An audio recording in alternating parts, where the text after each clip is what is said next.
You've experienced a great loss and have been deep in the thick of grief fog. You've been just surviving until now, but you've got to get back up on the top of things you've neglected. But how do you grieve when you have work to get done and relationships to tend to? Where does grief fit into regular life? This is Sucker Punched.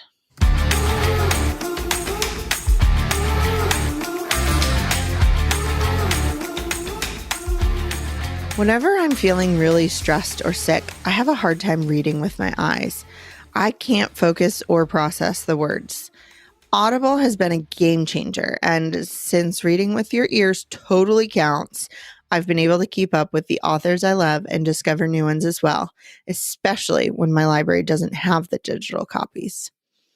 Most recently, I've been rereading the Inspector Gamache series by Louise Penny and falling in love with the characters all over again. When you give Audible Premium Plus a try, you'll get up to 2 free books. Who doesn't love free books? Sign up now at BeckyLMcCoy.com/audible.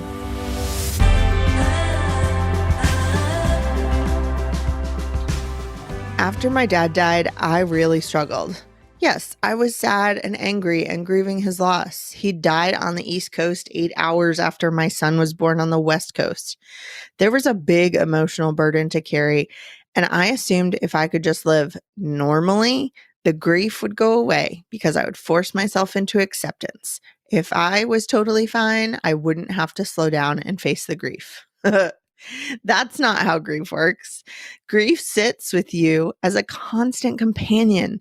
Over time, it shrinks until you can just carry it in your pocket, but unless you give it the attention and energy it requires, it will only grow as it follows you around. I lived like I wasn't grieving. I was sad now and then, but I wasn't letting it slow me down, and I wasn't doing well. I had a newborn, so I couldn't just withdraw from life and focus on healing for a while. I didn't want to withdraw, even if I'd had the freedom to do it. But outliving the grief wasn't working either. How then do we grieve when we cannot give it our full attention? What do we do when we don't know how to grieve? I can't give you a recipe for grief, but here are a few things that have helped me.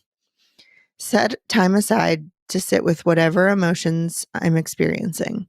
Sometimes it's only 10 to 20 minutes. Other times I have a few days to myself. Regardless of how much time I have, if I'm not intentional about letting myself grieve, I won't. Check in with your body. I try to practice regular body scans where I identify tension in my body, seeing a massage therapist regularly, and meeting my body's needs. Think food, water, sleep.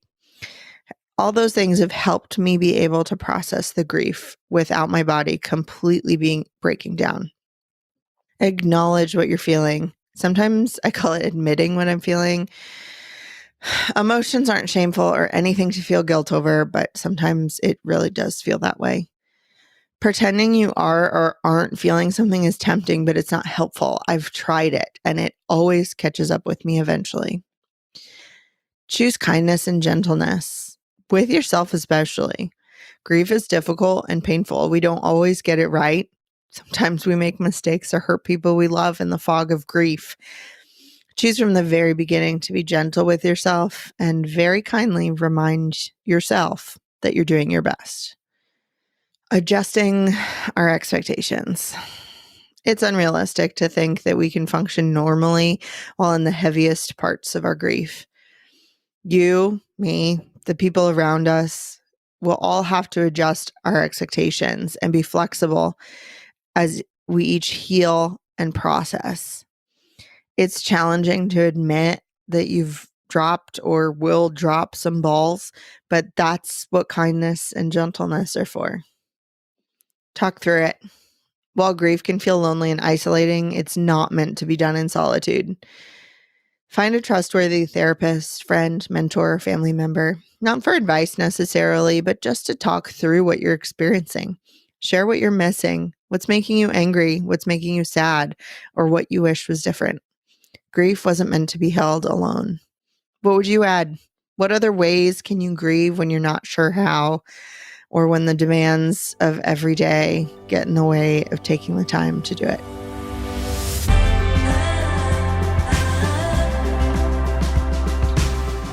There are a few books to help you grieve even when you don't know how.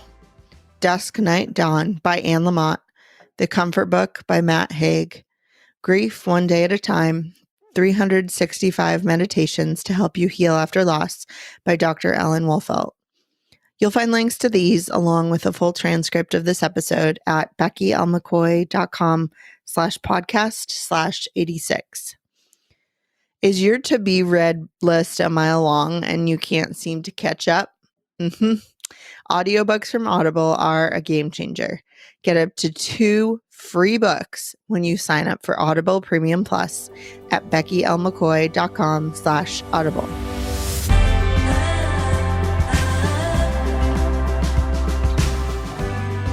If you enjoyed this episode, be sure to follow Sucker Punched in whichever podcast app you use. If you're already a regular listener, please rate and review Sucker Punched in your podcast app. Share this episode with a friend and let me know what you think. You can find me on my website at beckylmccoy.com or on Twitter and Instagram at beckylmccoy. Get my 4 mantras for when I'm overwhelmed at beckylmccoy.com/4mantras. And as a bonus, you'll get sneak peeks into future projects as well as early access to future events and retreats. If you found this episode encouraging or helpful, share it with a friend, and remember, you can't skip past the grief. Even when it's hardest, sitting with and processing your grief is a step towards healing. You're doing great.